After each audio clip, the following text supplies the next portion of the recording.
नमस्कार दोस्तों, स्वागत है आप सभी का हमारे चैनल पौराणिक लोक पर।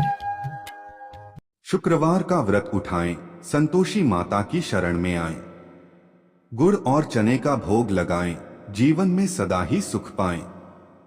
संतोषी माता की जय। बोलिए मित्रों, जय मां संतोषी। हे मां संतोषी, आप हम सभी भक्तों पर अपनी कृपा सदा ही बनाए रखना। मित्रों, संतोषी माता के चरण कमलों का ध्यान करते हुए सुनते हैं शुक्रवार व्रत की बहुत ही सुंदर कथा।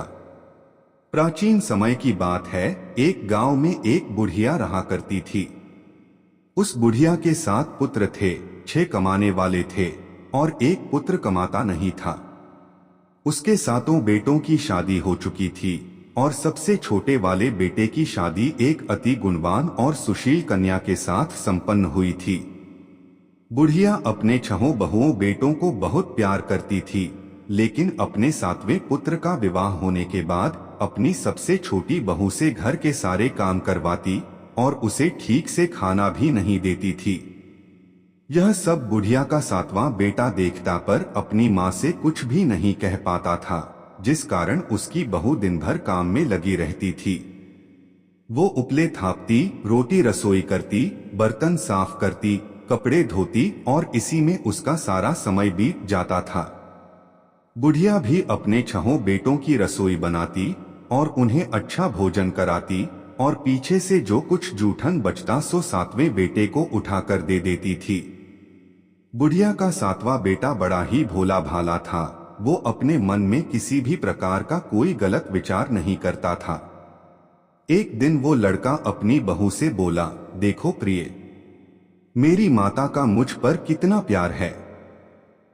यह सुनकर उसकी पत्नी बोली, क्यों नहीं, आपकी माता आपको बहुत प्यार है कि सबका बचा हुआ जूठन तुमको खिलाती है। वह बोला, भला ऐसा भी कहीं हो सकता है? मेरी माँ ऐसा कभी नहीं कर सकती। मैं जब तक आंखों से न देखूं मैं मान ही नहीं सकता। बहू ने कहा, तुम खुद देख लोगे तब तो मानोगे। और ऐसे ही कुछ दिन बाद एक बड़ा त्योहार आया। बुढ़िया के घर में 7 प्रकार के भोजन और चूरमा के लड्डू बनाए गए। बुढ़िया का 7वां बेटा अपनी पत्नी की बात को जांचने के लिए सिर दर्द का बहाना करके एक पतला कपड़ा सिर पर ओढ़कर रसोई घर में सोने का बहाना करके लेट गया। अब तो लड़का कपड़े में से सब देखता रहा कि आखिर क्या हो रहा है। जब 6 भाई भोजन करने आए, उसने देखा कि माँ ने उनके लिए सुंदर सुंदर आसन बिछाए हैं, 7 प्रकार की रसोई परोसी है और हर बेटे को आग्रह करके जिमाती है कि खा ले बेटा। 7वां बेटा कपड़े के पीछे ये सब देख रहा था। 6 भाई भोजन करके उठे तब माता ने उनकी जूठी थालियों में से लड्डुओं के टुकड़ों को उठाया और एक लड्डू बना दिया। जूठन साफ कर बुढ़िया ने 7वें बेटे को पुकारा कि उठो बेटा, 6 भाई भोजन कर गए, अब तू ही बाकी है, उठना, कब खाएगा? वह कहने लगा कि माँ, मुझे भोजन नहीं करना, मैं धन कमाने के लिए परदेश जा रहा हूँ। माँ को बेटे की बात पसंद आ गई कि बेटा परदेश जाएगा तो बहुत सारा धन कमा कर लाएगा। बुढ़िया ने अपने बेटे को जाने की आज्ञा दे दी और कहा कि कल जाता हो तो आज ही जा। वह बोला, हाँ हाँ, आज ही जा रहा हूँ। यह कहकर वह घर से निकल गया। चलते समय उसे अपनी पत्नी की याद आई। वह गौशाला में उपले थाप रही थी। वहीं पर जाकर वो अपनी पत्नी से बोला, हम जावे हैं परदेश को, आगे सो कुछ काल तुम रहियो संतोष से, धर्म आपनो पाल।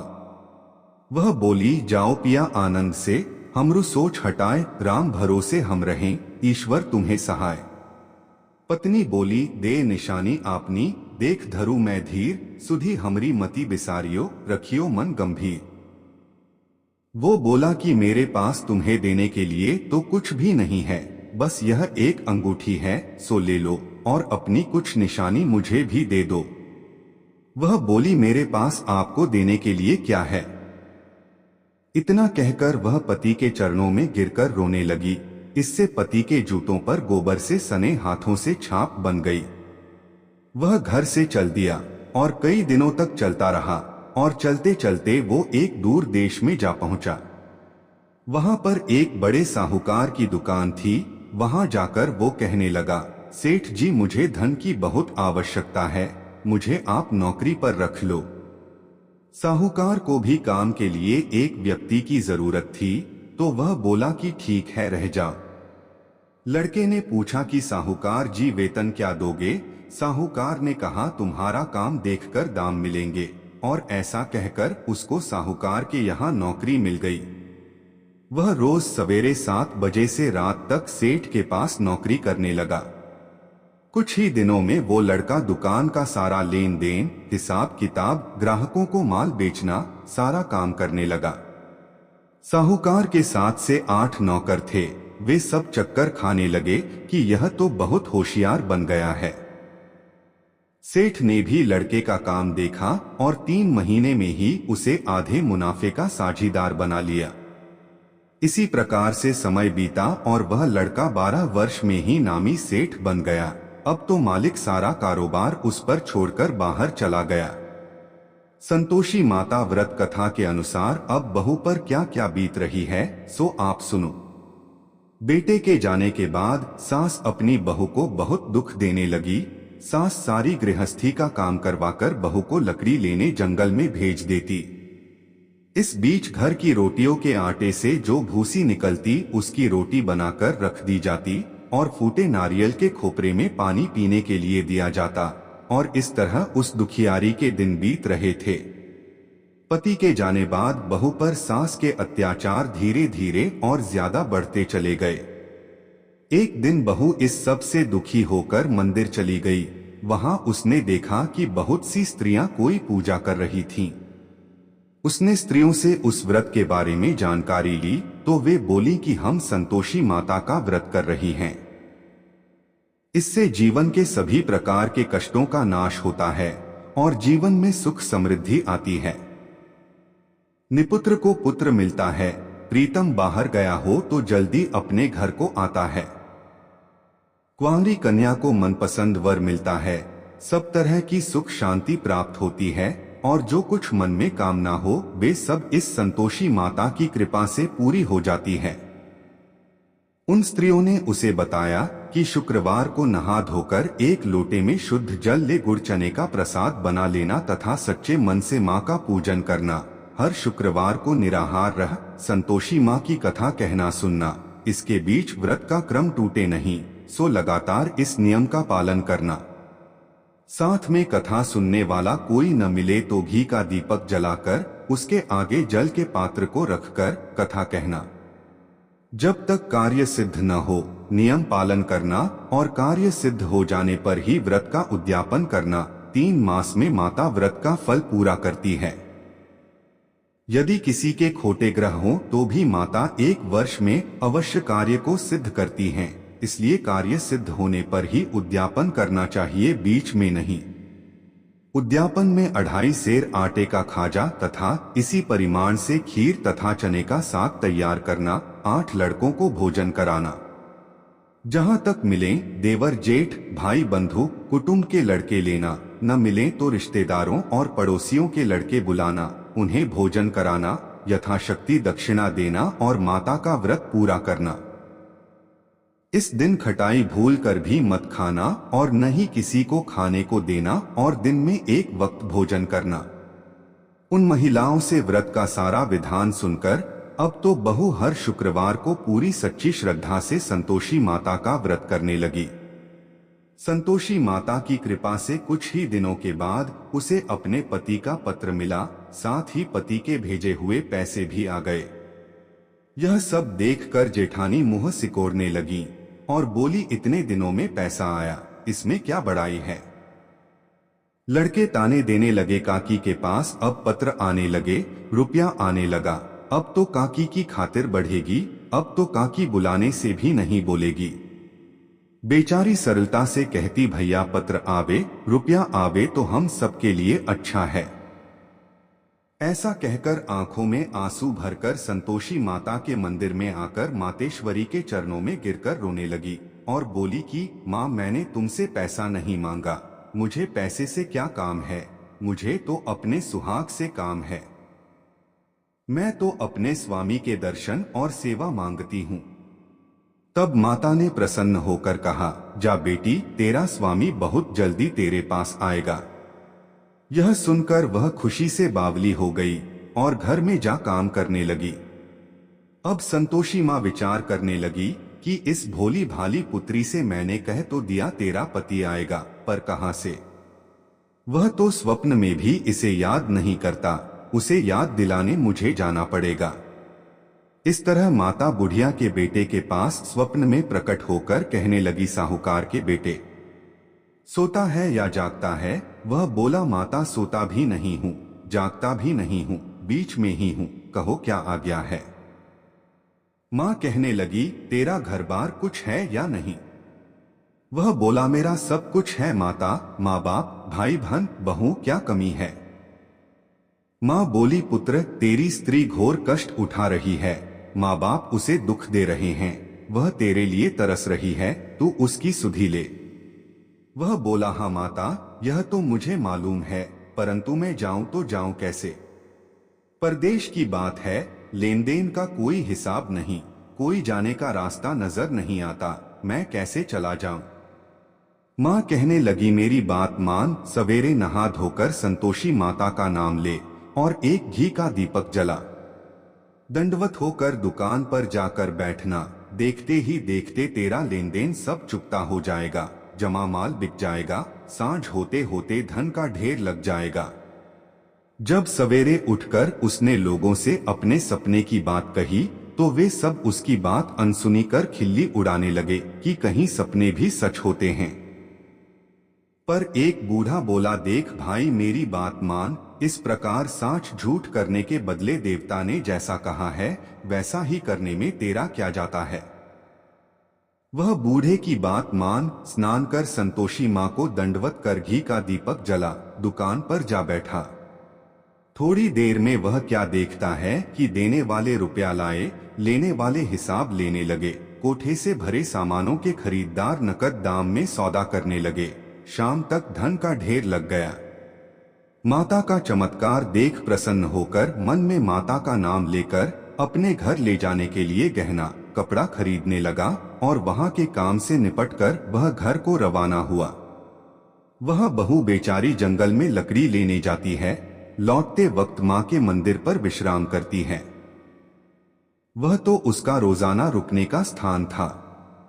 दूर से धूल उड़ती देख वह माता से पूछती है, हे माता, यह धूल कैसी उड़ रही है? माँ कहती है, हे पुत्री, तेरा पति आ रहा है। अब तू ऐसा कर, लकड़ियों के 3 बोझ बना ला, एक नदी किनारे रख, दूसरा मेरे मंदिर पर और तीसरा अपने सिर पर रख। तेरे पति को लकड़ी का गट्ठा देखकर मोह पैदा होगा, वह वहां रुकेगा, नाश्ता पानी बना खाकर माँ से मिलने जाएगा। तब तू लकड़ियों का बोझ उठाकर घर जाना और बीच चौक में गट्ठा डालकर 3 आवाजें जोर से लगाना, लो सासू जी, लकड़ियों का गट्ठा लो, भूसी की रोटी दो और नारियल के खोपरे में पानी दो।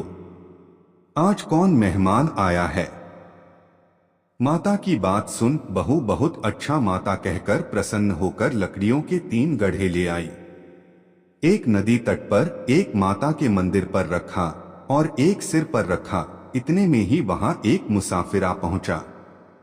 सूखी लकड़ी देख उसकी इच्छा हुई कि अब यहीं विश्राम करे और भोजन बना खाकर गांव जाए, और इस प्रकार भोजन बना विश्राम कर वह गांव को गया। वो घर में सबसे प्रेम से मिला और उसी समय बहू सिर पर लकड़ी का गट्ठा लिए घर में आती है। लकड़ी का भारी बोझ आंगन में डाल जोर से 3 आवाज देती है, लो सासू जी, लकड़ी का गट्ठा लो, भूसी की रोटी दो, नारियल के खोपरे में पानी दो। यह सुनकर सास बाहर आ गई, अपने दिए हुए कष्टों को भुलाते हुए कहती है, भू ऐसा क्यों कहती है? तेरा मालिक तेरा पति आया है। अब बैठ, मीठा भात खा, भोजन कर, कपड़े घने पहन। इतने में आवाज सुन उसका स्वामी बाहर आता है और अपनी अंगूठी देख व्याकुल हो माँ से पूछता है, माँ यह कौन है?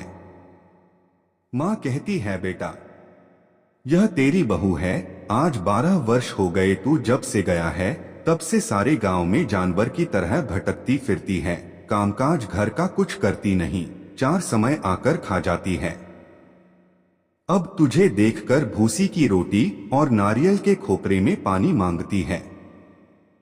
वह लज्जित हो बोला, ठीक है माँ, मैंने इसे भी देखा है और तुम्हें भी देखा है।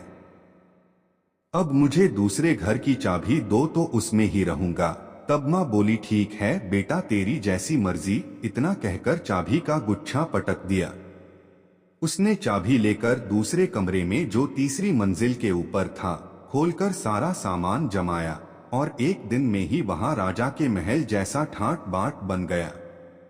अब क्या था, वे दोनों पति पत्नी सुखपूर्वक रहने लगे और इतने में अगला शुक्रवार आया। बहू ने अपने पति से कहा कि मुझे माता का उद्यापन करना है। पति बोला, बहुत अच्छा, खुशी से करो, और वह तुरंत ही उद्यापन की तैयारी करने लगी। जेठ के लड़कों को भोजन के लिए कहने गई। उसने मंजूर किया, परंतु पीछे जेठानी अपने बच्चों को सिखलाती है, देखो रे, भोजन के समय सब लोग खटाई मांगना, जिससे उसका उद्यापन पूरा न हो। लड़के जीनने आए, खीर पेट भरकर खाई, परंतु याद आते ही कहने लगे, हमें कुछ खटाई दो, खीर खाना हमें भाता नहीं, देखकर अरुचि होती है। बहू कहने लगी, खटाई किसी को नहीं दी जाएगी, यह तो संतोषी माता का प्रसाद है। लड़के तुरंत उठ खड़े हुए, बोले, चाची पैसा लाओ। भोली बहू कुछ जानती नहीं थी, सो उन्हें पैसे दे दिए। लड़के उसी समय जाकर के इमली ला खाने लगे और यह देखकर बहू पर माताजी ने कोप किया। माता के क्रोध से राजा के दूत उसके पति को पकड़कर ले गए और जेल में बंद कर दिया।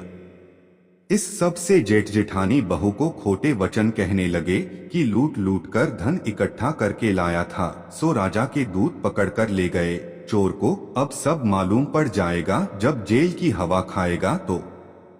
बहू से यह वचन सहन नहीं हुए। वो रोती रोती माता के मंदिर में गई, बोली, है माता, तुमने यह क्या किया? हंसाकर अब क्यों रुलाने में लगी हो? माता बोली, पुत्री, तूने गलत उद्यापन करके मेरा व्रत भंग किया है, तूने इतनी जल्दी सब बातें भुला दी। वह कहने लगी, माता, भूली तो नहीं हूं, न कुछ अपराध किया है, मुझे तो लड़कों ने भूल में डाल दिया। मैंने भूल से उन्हें पैसे दे दिए, मुझे क्षमा कर दो। माँ बोली, ऐसी भी कहीं भूल होती है। वह बोली, माँ मुझे माफ कर दो, मैं फिर तुम्हारा उद्यापन करूंगी। माँ बोली, ठीक है, पर अब भूल मत करना। वह बोली, अब नहीं होगी। माँ बोली, जा पुत्री, तेरा पति तुझे रास्ते में ही आता मिलेगा। और वह घर को चल दी। राह में पति आता मिला तो उसने पूछा, तुम कहाँ गए थे? तब वह कहने लगा, इतना धन कमाया है, उसका कर राजा ने मांगा था, वही भरने गया था। वह प्रसन्न होकर बोली, भला हुआ, अब घर चलो। कुछ दिन बाद फिर शुक्रवार आया। वह बोली, मुझे माता का उद्यापन करना है। पति ने कहा, ठीक है, करो। वह फिर जेठ के लड़कों से भोजन करने को कहने गई तो जेठानी ने 1-2 बातें सुनाई और लड़कों को सिखा दिया कि तुम पहले ही खटाई मांगना। लड़के कहने, जगह में खीर नहीं खाना, जी बिगड़ता है, कुछ खटाई खाने को देना। वह बोली, खटाई खाने को नहीं मिलेगी, आना हो तो आओ। और ऐसे वह ब्राह्मणों के लड़के बुलाकर भोजन कराने लगी। यथाशक्ति दक्षिणा की जगह एक एक फल उन्हें दिया और इससे संतोषी माता प्रसन्न हुई। माता की कृपा होते ही 9वें मास उसको चंद्रमा के समान सुंदर पुत्र प्राप्त हुआ। वो पुत्र को लेकर प्रतिदिन माता जी के मंदिर में जाने लगी। माँ ने सोचा कि यह रोज आती है, आज क्यों न मैं ही इसके घर चलूं, इसका आसरा देखूं तो सही। यह विचार कर माता ने भयानक रूप बनाया। गुड़ और चने से सना मुख, ऊपर सूंड के समान होंठ, उस पर मक्खियां भिनभिना रही थीं। दहलीज में पांव रखते ही उसकी सास चिल्लाई, देखो रे, कोई चुड़ैल डाकिन चली आ रही है, लड़कों इसे भगाओ, नहीं तो किसी को खा जाएगी। लड़के डरने लगे और चिल्लाकर खिड़की बंद करने लगे। यह सब बहू रोशनदान में से देख रही थी। प्रसन्नता से पगली होकर चिल्लाने लगी, आज मेरी माता जी मेरे घर आई हैं। यह कहकर बच्चे को दूध पिलाने छोड़ देती है। इतने में सास का क्रोध फूट पड़ा। बोली, रांड इसे देखकर कैसी उतावली हुई है जो बच्चे को पटक दिया। इतने में मां के प्रताप से जहां देखो वहीं लड़के ही लड़के नजर आने लगे।